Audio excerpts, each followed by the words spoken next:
Dear learners, I welcome you all to this video lecture.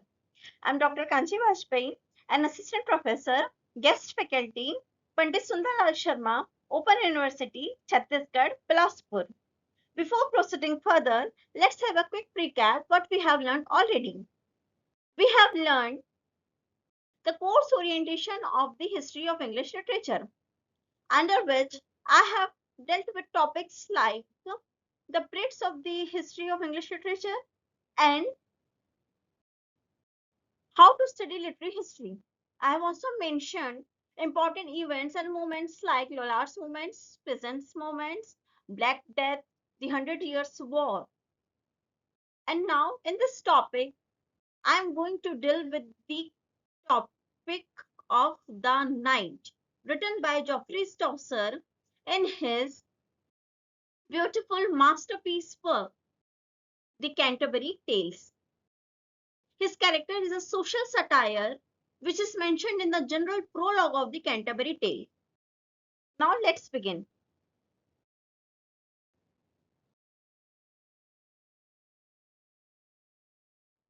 Geoffrey Chaucer's The Knight. The Knight is a character written by Geoffrey Chaucers. The character is an example of chivalry, irony, and social satire, which is mentioned in a general prologue of the Canterbury Tale.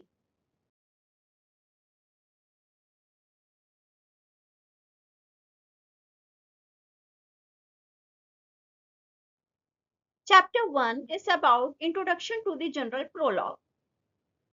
Chaucer's Canterbury Tales opens with one of the most celebrated framing devices in English literature. Now, the question is here, what are those framing devices? Which is most celebrated one? Now, those framing devices are a springtime pilgrimage from the Tabard Inn. Tabard Inn is a name of a place which is in a southwark to the shrine of Thomas Becket at Canterbury. Now, Canterbury is also again a name of another place in England.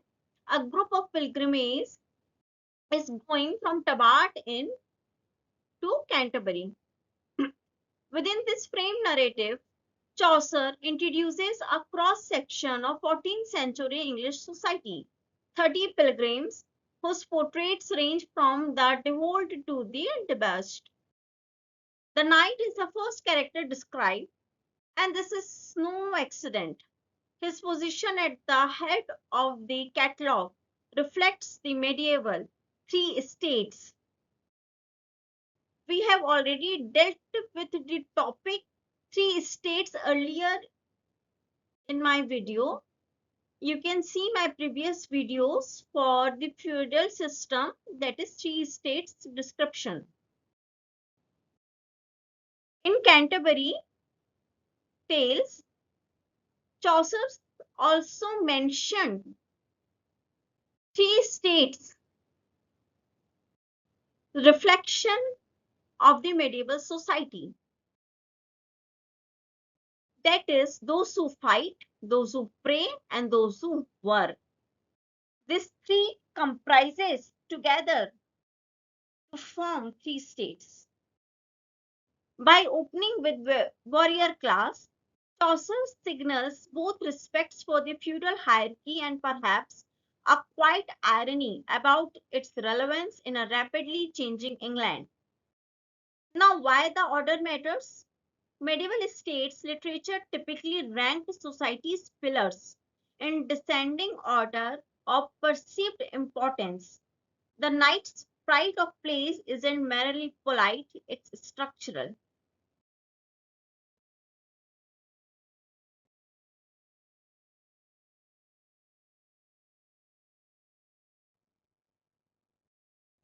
Chapter 2 is about the idealized knight.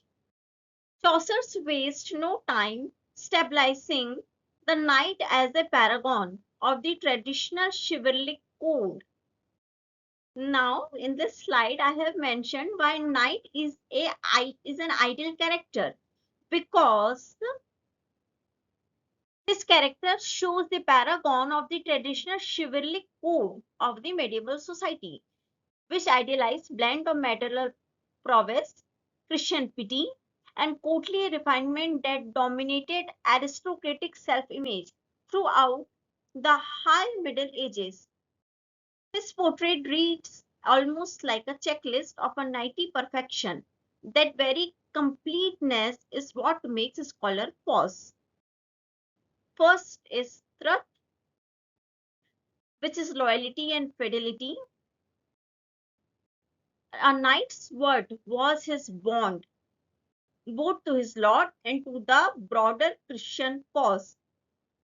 Second is honor, his reputation earned through his deeds, not inheritance. The knight's honor is forged on battlefields across three continents. Next is courtesy. He has good manners and refined conduct, the social graces that distinguished a true knight from a merry soldier. Then freedom, generosity of sprite and pursue, the chivalric knight expecting nothing in return but God's favor. Now, these are all qualities of the knight. That's why knight is an idealized character written by Geoffrey Chaucer.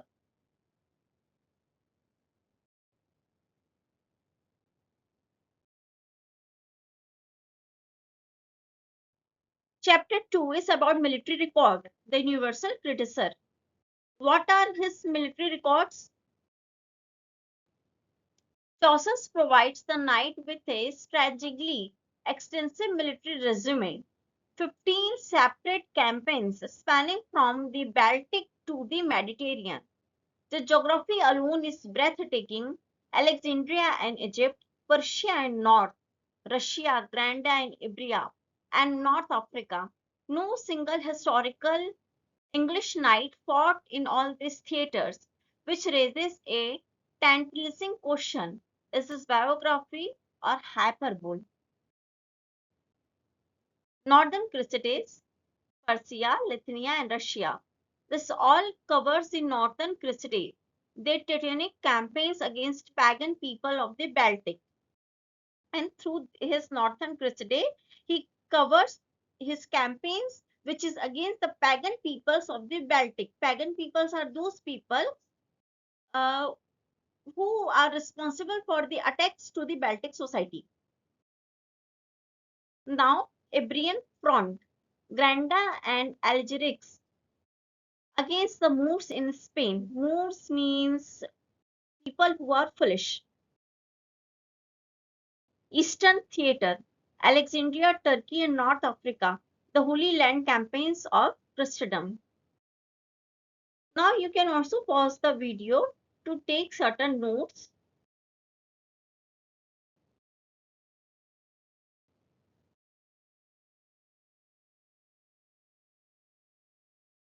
Chapter 2 is about the knight's appearance. These are the lines taken from Canterbury Tales General Prologue, and this is the line 74th. In this line, Geoffrey Chaucer has mentioned the physical appearance of the knight. His horse were good, but he was not gay. Not gay here, it means he is not dull looking. In a portrait gallery where the monk wears fur trimmed robes and wife of Bath flaunts scarlet stockings, the knight's wardrobe is strikingly abstract. He wears a tunic of fustian gauze, cheap clothes still stained with rust marks from his chain-mail armor. This is not a man who stopped to change before joining the pilgrimage. The detail is loaded with meaning. For example, his horses are good means he has functional, well-bred horse, but he himself is not a gay. Means he is not dull looking, but he is also not very finely dressed. What are his priorities now? He prioritizes the tools of his trade over personal vanity. That's why he is not very finely dressed. He seems ridden straight from the battlefield to the Canterbury. Service before Chaucer would have us believe. Now, this all are the things which Chaucer made us believe about the knight's appearances.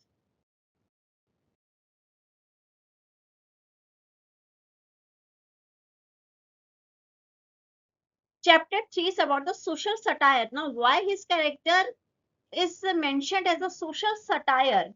And this is also the perfect problem. Here is where Chaucer's genius gets slippery. The knight's portrait is so flawless, so unreservedly positive, that it practically begs us to wonder, is it too good to be true? Now, the satiric method used by Geoffrey Chaucer is that it deploys a favorite technique, presenting an ideal version of a social role to expose how far reality has fallen short. The prior's delicate table manners, the monk's love of hunting, each portrait holds a fun house mirror up to its subject. Now, what are his implications? By constructing a perfect knight, Chaucer may be highlighting just how rare or even extinct true chivalry had become by the 1390s.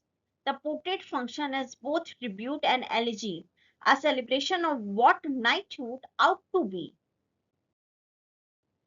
and a quiet law that it wasn't.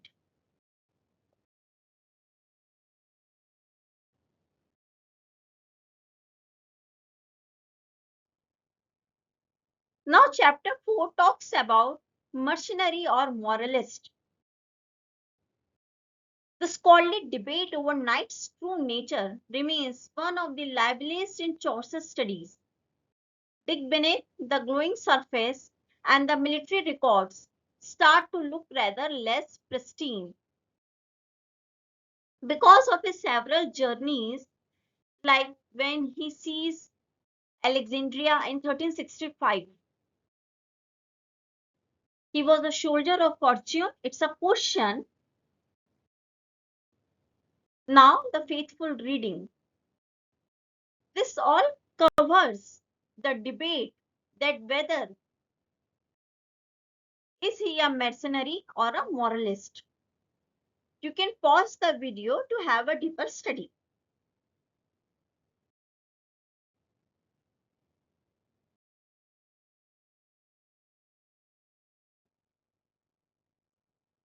Chapter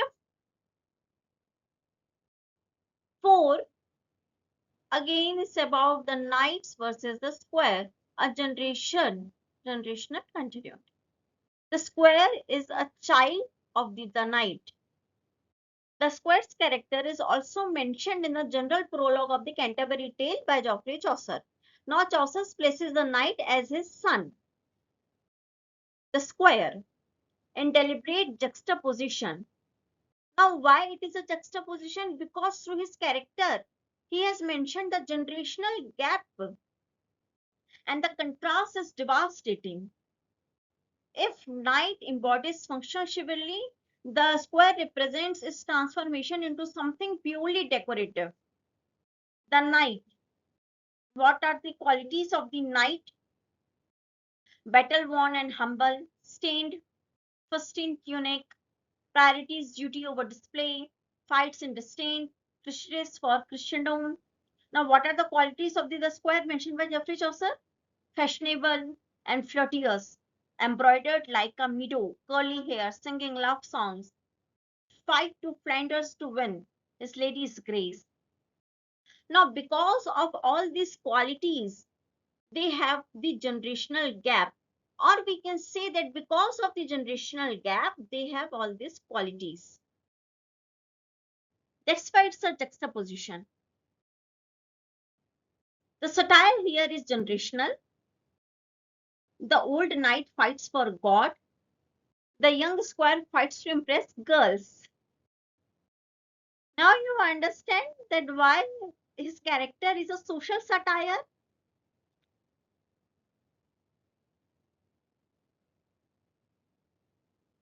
Migrate from the battlefield to the border. It is one of Chaucer's sharpest commentaries on the decline of warrior ethics presented without single word of overt judgment. He has not passed a single word for judgment, but he has mentioned that in today's society, warriors are declining in their warrior ethics.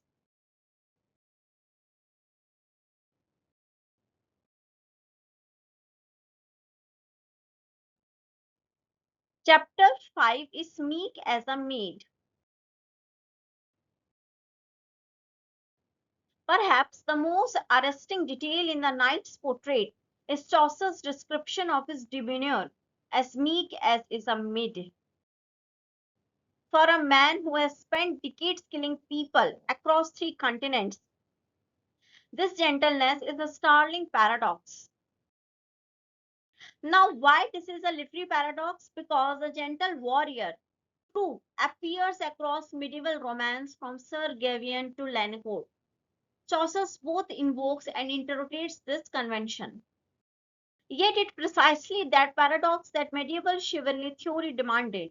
The ideal Christian knight was supposed to be a lion in battle and lamb in society, capable of extraordinary violence on the field, yet tender, courteous, and self-effacing in peacetime. These all are also the other qualities of the knight.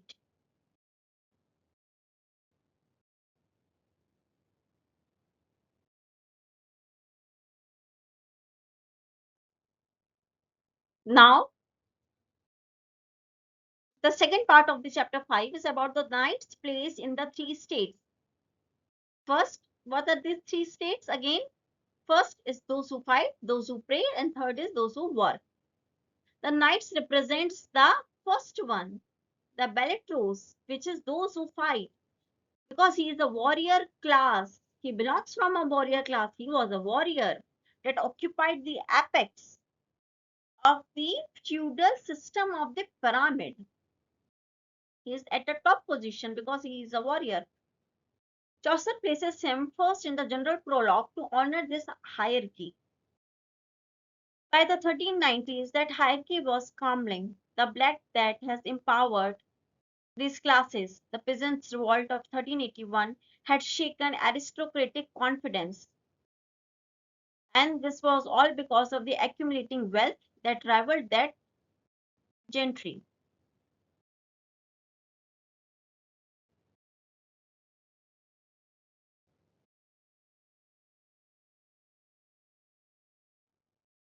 Now, next chapter is about why Knight is known as a tale teller, because why Knight is known as a storyteller.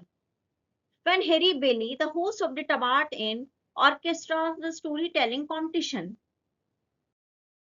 There was a storytelling competition because the Canterbury Tale is a story within a story. It's a tale within a tale. So a host named Harry Bailey starts a competition of a storytelling. The knight wins the draw to tell the first tale. He was a first storyteller in Canterbury Tale. Most scholars suspect the draw was quietly rigged. The host, ever social climber, would naturally want the highest ranking pilgrims to set the tone. And set the tone he does.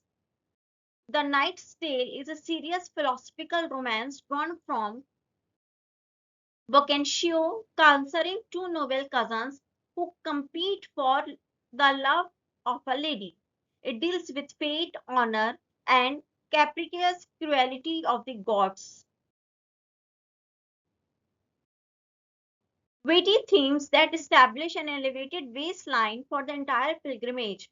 Of course, the miller immediately undercuts this with a body fabulous, and the game of the Canterbury Tales, high versus low, noble versus vulgar, is off and running.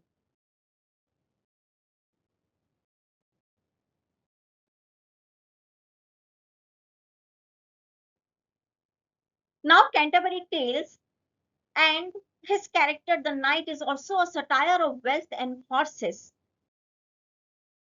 Why? Because in the line 74 of the Canterbury Tales, Geoffrey Chaucer has also mentioned while writing his character that his horses were good. It means that the knight has a well bred horse. The knight invests heavily in the tools of his profession. His horses are sturdy, reliable, and battle ready. Exactly what a working knight needs. He has a modest dress, and his character has a satiric point. And because of all these things, his character is a satire of wealth and horses.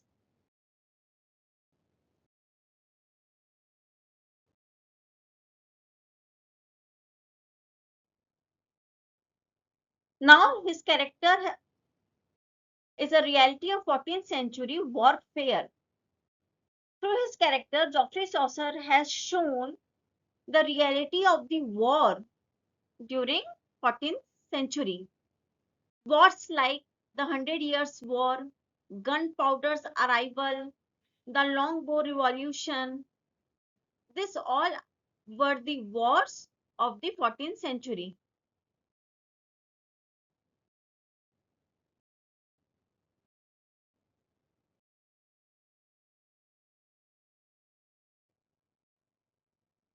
Now his character is also well known for religious devotion and ironic geography.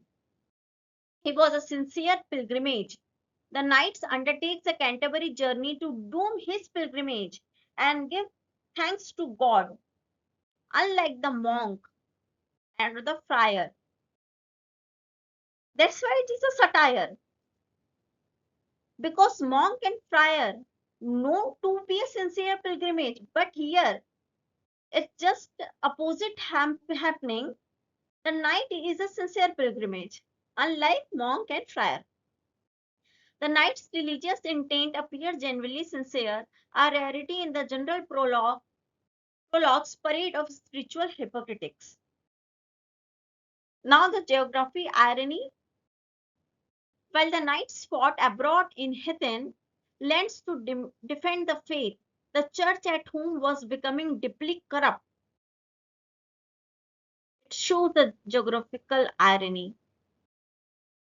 The Chaucer's own exegetical portraits, the pardoner, the summoner, the worldly monk, paint a devastating picture of institutional decay. These all characters are corrupt.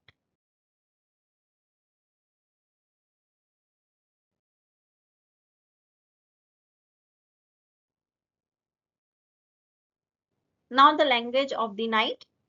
He never yet no villains, no shade. In all his life, unto no manner wait. Means, what was his language? His language is that he has never spoken a vulgar word to anyone in his entire life. This is more than a character detail. It's a linguistic class marker. He uses what scholars call high style speech, formal, courteous, elevated. His very vocabulary separates him from the low characters of the pilgrimage.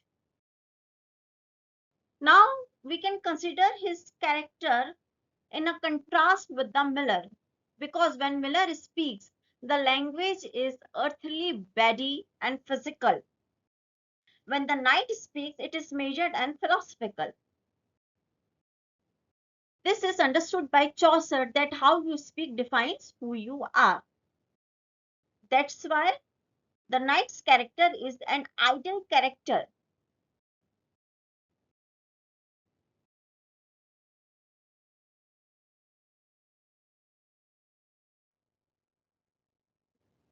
Another quality of the knight is that the knight is an anachronism, means a man out of time.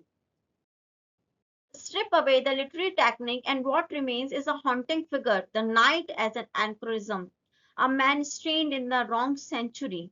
He represents a golden age of knighthood that, in all probability, never existed as purely as Chaucer describes it. Now, this is a different point of view I've also mentioned here. First is the traditional view, and second is the Terry Johnson's revisionist view. You can pause the video to have a deeper study.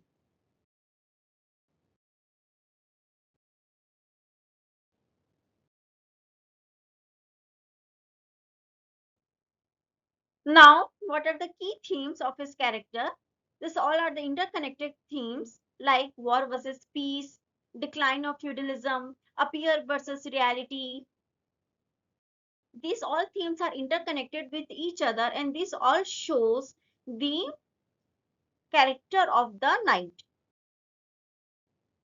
The tension between war and peace manifests in his paradoxical gentleness, appearances, and reality, animates every scholarly debate about sincerely and the decline of feudalism, provides a historical backdrop against with his anachronistic virtues, glow most brightly and most poignantly.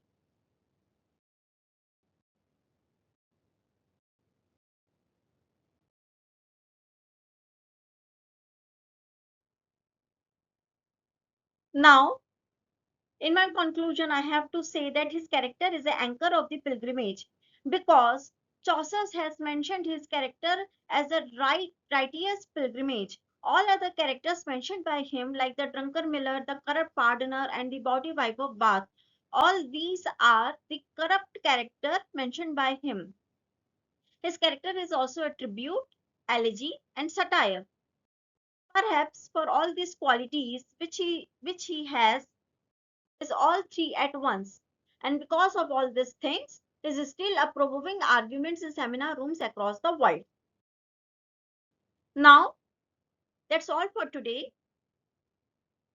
I will be meeting you all soon with my next video, and that will be in the Renaissance.